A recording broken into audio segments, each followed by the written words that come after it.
Hi, I'm Dieter. That's I'm Hutch. Hutch. And it's Friday before the 49ers take on the Minnesota Vikings in week 2 of the NFL season.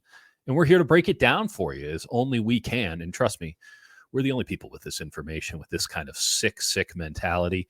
How many times have you watched, Jake, Vikings and Giants? Because no one will ever question our commitment to this bit again after Dude, it we was tell you these exhausting. numbers. It's so much Daniel Jones. It's Kayvon Thibodeau being terrible. Awful. It's rough. It's Awful. rough. They get Brian Burns. He didn't. I mean, he had one really cool hit, but that was about it. Yeah. As I was saying earlier Yeah. this week, Jake, I don't know what kind of data we actually got from the Vikings in week 1 because the Giants are just so bad. On offense, just for reference here, Brian Dable, the Giants head coach, offensive coordinator, some point in the first quarter just decided, oh, our quarterback sucks. Let's see if we can kill him. And that was their offensive game plan. And on defense, it was very reminiscent of a game that I think about quite frequently, if I'm being honest, when Ben McAdoo's Giants came to Levi's Stadium. And it's the only time that I can ever definitively say I've seen a football team try to get their head coach fired, because the way that the defense played in that contest, the routes that they were taking, you're in the press box, you get the all 22 live. Yeah. I'm not saying they were throwing the game, but they sure as hell weren't trying to win it. And that's what it looked like. And I think they were trying against the Vikings in week 1. So the Giants got awful. It was like an FCS opponent against Georgia. And I guess that makes the Vikings Georgia, which I don't feel comfortable really saying now that I don't. I put it don't out think there. that's true. I went back, after watching the Giants game, and I had to watch the 49ers last time because I was Yeah. like, I was there and I couldn't remember why it went so wrong. You had McCaffrey fumble in the first drive. You had Man, I haven't heard that O-line one. breakdowns in key situations. And the 49ers couldn't run the ball. Right. McCaffrey had 3 yards of carry. The Vikings front just stuffed them. Burford looked bad. Brendel Yep. wasn't great. Banks had a moment. Like the O-line didn't look great. And they had no Trent. So they had no Matters. Trent and they had no Debo. And by the And way, let's be clear about this. As bad as that game was for the 49ers last year, I think it was a Monday Night Football game, Mhm. they still had a chance. They still had a Yeah. chance, and if Jake Moody had made a 40-yard field goal, they Right. would have only needed a field goal to win it instead of a Right. touchdown. So, Right. like, everything that went wrong, like, Spencer Burford missed a block badly, and then instead of just having a first down, the 49ers snuck it, and Purdy got concussed, and then he threw an immediate interception because they snuck him again because that sneak didn't work, Yeah. and then he threw another interception. So that's Yeah. the sort of game that was. I look back, and yeah, there's a lot of talk about, Brian Flores' defense and all the stuff they throw. The 49ers could move the ball through the air. The defensive front got them in the run game, but they moved the ball fine Mhm. through the air.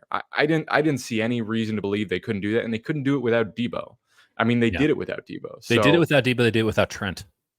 yeah. So listen, I feel pretty good about where the 49ers are. I think Pooney's a massive upgrade At right at, guard. at Yeah. right guard, assuming that Burford doesn't start at left guard. But, even if he does, he's next to Trent. So you can mitigate some of that. Yeah. Yeah, so I like where the 49ers are at. I think they're going to be able to be more physical and run the ball a little bit better. And they just have every weapon at their disposal right now. Ayuk's going to look better this week. And yeah, their defense is good. Like, don't get me wrong, Harrison Phillips is a problem for He's Jake a really Brendel, good and player.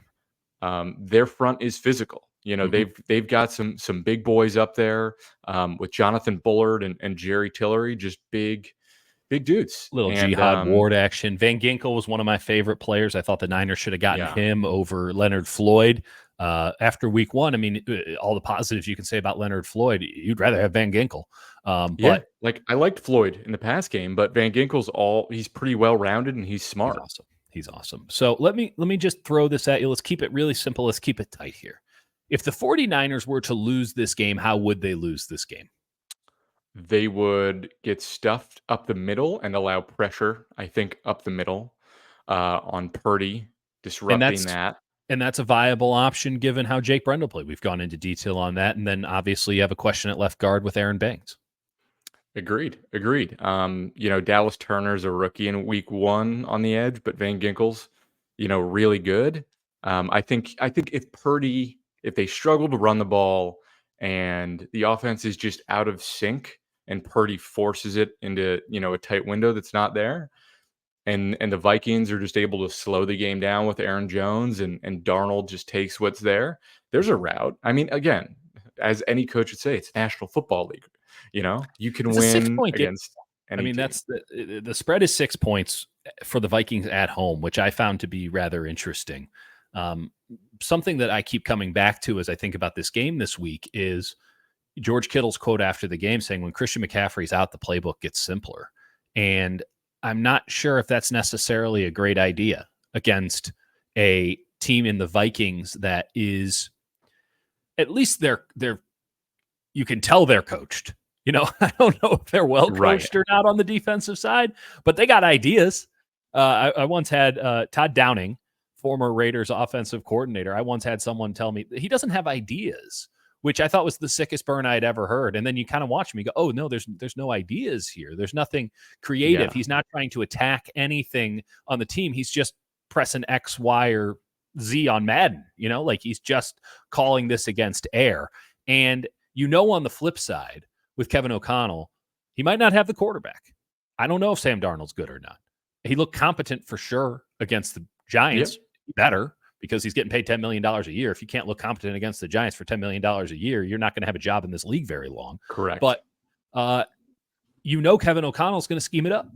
Kevin O'Connell's going to do what Kyle Shanahan does, which is find weak points and attack them and attack them and attack them.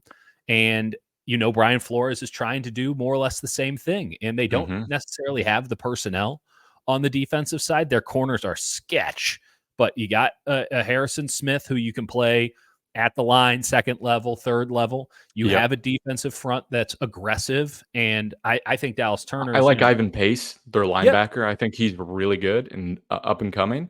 Yeah, for sure. And you just have an agent of chaos there. And we saw, Brock Purdy struggle with agents of chaos last year, Mike McDonald being the most clear-cut example in the Baltimore Ravens on Christmas, but also with Brian Flores in that game against the Vikings. And while they were able to move the ball, it did force mistakes, and a critical mistake in a big moment. So if the 49ers are just going to try to keep it simple and hope that their talent gets them over the hump, I think there might be, as strange as this sounds, because I think the Niners are a very well-coached team, but I think that the margin can be tightened by Kevin O'Connell, Brian Flores. We got nothing to lose, baby. We're 6-point dogs at home. Let's throw caution to the wind. And there are some weak points, and in particular, weak points along the spine. Talked about Brendel, right? Yep. But let's talk on the defensive side. On the spine, you got question marks on the defensive line, particularly with depth. But then Devondre Campbell, and then you got George Odom and Jair Brown behind him. You can probably get something over the middle if you're the Minnesota Vikings. Yep. No, that's fair. That's fair. I think the safeties are going to have a lot to prove against Jefferson in this game. Probably no Jordan Addison. We're talking about this before injuries are confirmed, but that's out there. I will say on the spine, the Vikings, granted, it was against Dexter Lawrence, who's the only competent player the Giants had, and he demolished. Yeah. But Garrett Bradbury looked really bad. And Ed Ingram, listen, we talked about how bad Jake Brendel was. Ed Ingram got a 9.3 pass block rating from PFF, which is 64th out of 64 guards. And listen, I know PFF's not the end-all be-all. They finally found someone. I'm just saying you've got a situation where both teams are vulnerable up the middle, and I'm just saying you run some stunts where Malik Collins, one of his best attributes is when you run a stunt, he takes two guys with him. Yes. Every time. And even it gives Hargrave an opportunity to just go. That's something where like the backup defensive tackles, like Jordan Elliott's big enough where on a pass rush, you have him take two guys out just like that and have Givens. I think he can in a pass rush situation. I think he's a guy where when he tries to read run, he gets washed out and it looks terrible. I shouldn't even be spending time talking about their backup defensive tackles. Well, no, I do think it matters. I really do think it matters because it wasn't something that proved to be of any issue because the 49ers were on the field for 40, 50 defensive snaps. So you want to talk about, okay, short week. Well, their defense wasn't on the field very much. And so that's great because now you didn't have to test your defensive line depth. But if you get into a situation where Minnesota is able to convert on third downs and able to move it, and they have not just one drive like the Jets had on Monday night, but 3, 4, 5 drives like that, Yeah, where even if it ends in a field goal, that's just a lot of plays. Now you're relying on Kevin Givens. Now you're relying on Jordan Elliott. And heaven you're right. forbid, now you're relying on Robert Beal. That's an issue for the 49ers, particularly Yeah. against a team that knows how to zone block in the run game and has a great running back in Aaron Jones who can beat you not just with the ball in his hands off a handoff, but can beat you on little swing passes, screen passes, dump offs. No question. You talked about O'Connell. My number one Yeah, takeaway from watching the Vikings Giants games, beside the Giants suck, is that O'Connell was dialing it up. He made yeah. things very clear for Darnold, where Darnold went 1, 2, throw it there. Never Like, had to go to 3. He never went to and 3 I and once. and I think obviously being with the 49ers helped. He said that helped, but like going into a similar system with a head coach who's like, go there, go there. Plus, he was planning to dial it up for a rookie quarterback anyway. That's right. Like, he just made things so clear for Darnold, and Darnold executed to Yeah. his credit. I think it'll be really telling how he plays. Well, I'll I throw this at you here, Jake. Yep, It reminded me a lot of how the 49ers would scheme up games for Jimmy Garoppolo. yeah, And it was like, just if you don't mess this up, you'll win. And that was certainly the case for the Vikings in week 1. Now, what was the issue for Jimmy? I mean, pressure in general, but interior pressure too. So you have to have a monster game. Bosa is going to give it to you, right? And you want to see dude. it from Floyd, but you just don't know. Bosa was incredible. I mean, 10 Brief out of 10. brief point. Bosa, I saw his PFF grade and I'd watched, the game and I was like, "Oh, he's pretty good in the first half," because, by the end of it, it was basically over. Right. But I watched and I graded out every offensive lineman and every defensive lineman. And by the second half, Nick Bosa, I swear to you, was beating Morgan Moses, who has been a very, very good tackle in this Very league competent for player. like a decade. He beat him every single snap in a row, like every single one. It was unreal to watch. And he's probably going to go against Brian O'Neill. I mean, I'm sure he'll face Darisaw too, Yeah. but he's going to get his. And if they have to chip, the Vikings tight ends are not good. Johnny Munt is whatever at Oliver, or I Yeah. mean Josh Oliver can't Josh Oliver. block. I would rather see Ed Oliver, if I'm being honest. He's an incredible athlete. I'd They like to just report him eligible. Yeah. And Um, without Addison, I just worry that yeah, the KJ Osborne. Niners are going to have a really good plan for Jefferson. Um, and honestly, there is something to, where Garrett Wilson got his early in the game, making Darnold think that's going to be there. I know that's Oh, like little cat and galaxy mouse. brain, I like that though. I like that though. but You I'm keep just it saying, simple. You let Jefferson get a little confidence. You lock him down when you need to lock him down on third down, and you hope your pass rush yeah, gets home. you show a look that's like a clear, let's just say cover 3, and you're like, all Mhm. right, I got a good look for Jefferson here. You run the same look later in the game. I think Sorensen is the way Fred Warner talked about him was really glowing and just Yeah, like a vibe shift from Steve Wilkes, he's who, really by the way, in this organized. game, this was the game that Steve Wilkes called the cover 0 blitz at halftime, which should have been a pick from Mooney Ward, but turned into a touchdown That's right. because he called the cover 0 blitz on the last play of the half. So It was the only time he ever called a blitz, which is just the weirdest part of it all. Like that's you're like, he called a cover 0 blitz, and I'm like, well, I wouldn't have a problem with that if he had ever blitzed at any point before or after. But yep, for some, he got a hair up his ass. He needed to prove some point. Steve Wilkes was a bad defensive coordinator, not just in how he called the game, but also in how he prepared his team defensively week in and week out. He was much like Nathaniel Hackett, much like some of these other coaches, just calling plays against a vacuum. He's not yep, actually, you're supposed to take what the defense gives you. Well, it's easy to find out what the defense is going to give you when they're not scheming up anything bespoke for your offense. And in this offense, it's pretty clear what you have to do. And I mean, count the amount of times this has been said in the history of football, but you got to stop the run. You got to take away the number one receiver. yep, Both of those things are much easier said than done. But if you do that, it's over. The Vikings have no option. And yeah, the matchup that I keep coming back to that I'm going to be watching intently, because you said that Bosa will obviously go up against O'Neill. O'Neill's a fine player. Bosa's a much better player.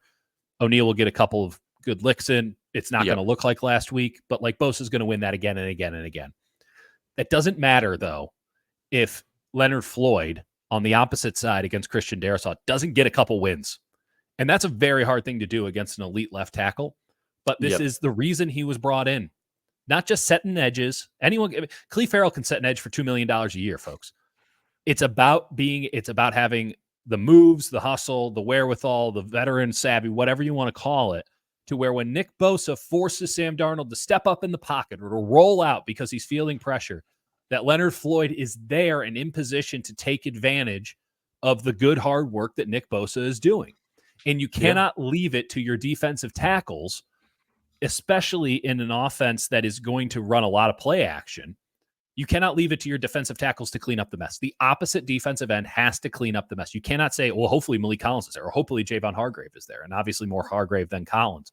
You can't just hope that they'll get there. Don't get me wrong. They'll be in position sometimes, but they have to be thinking run first against this team, particularly on the inside. It's on Leonard Floyd to look like the player that the 49ers signed him to be. And if he can't be that, now there's a rubric for how you can attack the 49ers defense, which is much easier said than done, but Leonard Floyd might make it even easier to say it.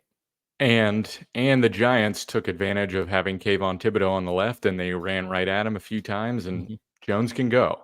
Jones can go. I want to give you two X factors. Yes. I'll go first. One is sort of a galaxy brain one. Isaac Guerendo. Because I don't know how much he's going to play in this game. He got like a couple snaps. He should play more. They need to find out what he has, because if Jordan Mason goes into a tent, he's your number one back now.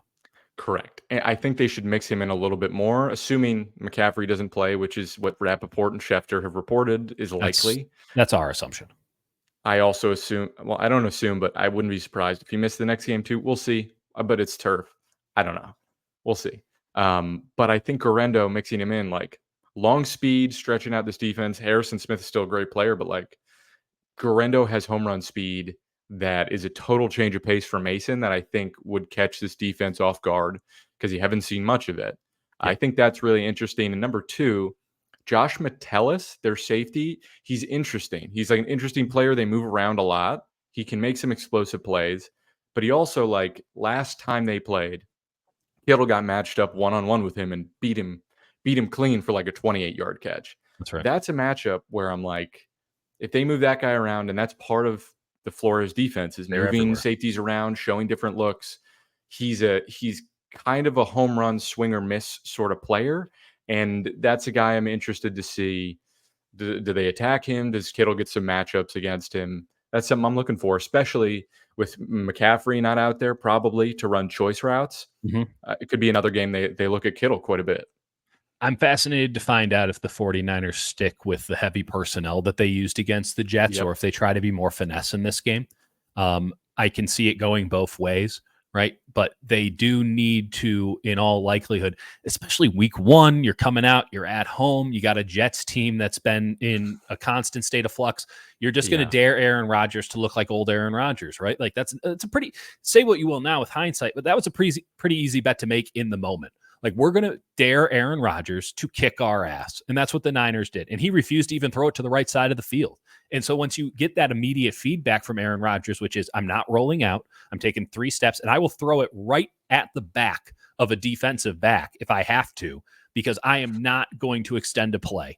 I am going to look, maybe one, maybe two, rarely, one read, try to deliver the ball in a perfect placement. That's the offense for the New York Jets. Aaron Rodgers is parking and barking. Sam Darnold is not dissimilar, but at least, and maybe to his detriment, will try. He will try to do something to expand it. So I'm curious if the 49ers get more wonky when it comes to, hey, maybe now they start standing some dudes up. Maybe they get a little Brian Flores-y. Maybe they attack a little bit more than they did last week. I don't think that simple is going to play as much as it did last week because the Vikings are too well coached. And while the Niners have a significant advantage when it comes to talent, there are ways for them to get got.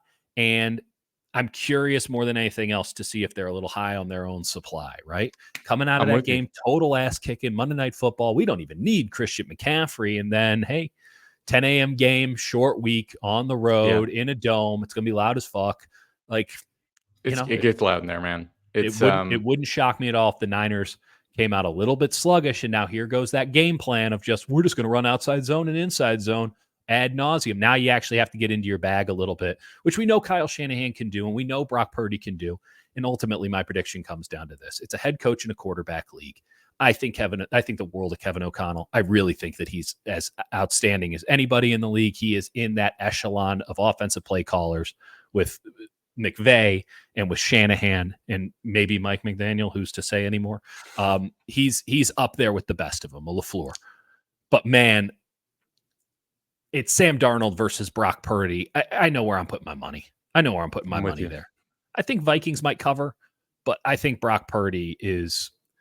I think he's ready for this. I think he's been thinking about it for a long time. I don't like a vengeful Brock Purdy betting against that guy. Yeah. My score prediction is 49ers 30, Vikings 23, like a late sort of Oh, another wow. garbage time touchdown to almost cover. Almost cover. Do you think they go for 2 to try to get the point? No, they take the extra point to drive bettors insane. Yeah. I'm going to say it's a little bit lower scoring. I'm going to go 26 because I do still think it's a field goal game. 26 to 21. I think the Vikings get 3 on the board. And maybe it is a backdoor cover for them or at least a push. But I do think that the Niners probably, again, start slow. But once they get going, a lot of Debo Diggs, a lot of George Kittle in this game. Brandon Ayuk, great opportunity for a bounce back, right? Got Kevin Harlan on the call. I think it's going to be a really fun game. And if nothing else, I like watching 2 well-coached teams go at it. Yeah. And I enjoy talking to you, Jake. I enjoy talking to you and to all the sickos. I apologize. I'll be gone for the next 2 weeks. Yeah, that's going to be a real problem for your boy. But you know what? We'll try to get some good folks in here. Try to do their best Jake impression as if anyone could. And you know, we'll make it happen. But when we come back, I mean, Jake's coming back, and we'll be back for the. Well, yeah, don't worry about that. You're already leaving. Arizona, Seattle, Kansas City, Dallas. That's one hell of a stretch. We'll be rocking and rolling. And obviously, with me running the show solo, the numbers will just be through the roof. So looking out for it. That's right. Appreciate you, folks. Be back soon.